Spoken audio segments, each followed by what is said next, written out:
So ways to improve the communication is we build a rapport. What is a rapport?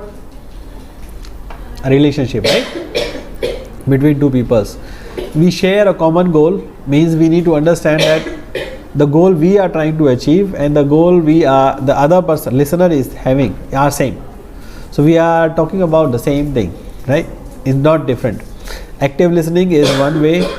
Clarifying assumptions, use assertive style, and congruent words and body language. Congruent words and body language means they need to talk to each other. You cannot have a different body language and your words are saying something differently. Paraphrasing and summarizing. So these are the different ways of improving your communication skills. Build rapport with the other person so that he understands you and you understand them, and so that there is less chance of misunderstanding. Share a common goal. Your goal and your listener's goal should be the same. Active listening. You know active listening already.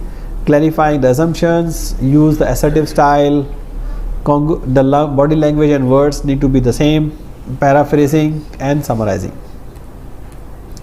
So mostly the obstacles to assumptions communication comes because of we make the judgments, we make assumptions, and we also have contradicting goals, contradicting values between other person and if my goal and other person's goal is different, then we will not be able to communicate.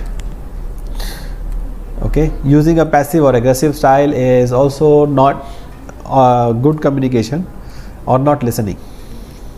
Okay, so here is a small check. There is a situation here, right? So you can read it.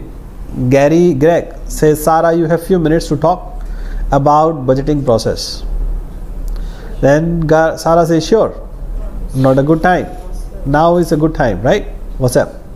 So what Greg says, don't you think it could be faster? If it could be so much better than it is. Do you follow me? So Sarah says, not really. So there are 3 steps. Which step is done properly? So 3 steps include, did you prepare ourselves? Did we prepare? Did Greg prepare?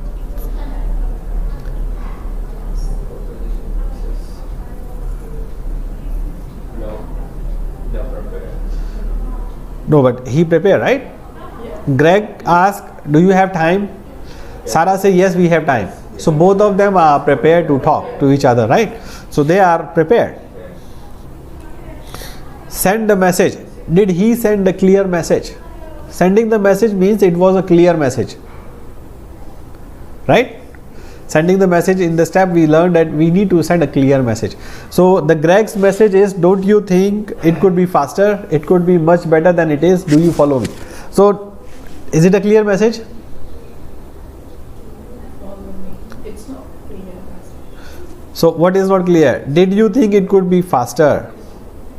How faster? Right? How fast? It could be so much better than it is. How much better? And how? What you are exactly talking about? What could be better? There is no clarity in the message. And then he asked, did you follow me? So he tried to check back the understanding, but his message is not clear. Right? Sarah said, not really, I don't know. We understand or not. So Greg left out the sending the message communication. Checking for understanding, yes, he did. Did you follow me? This is how he checked.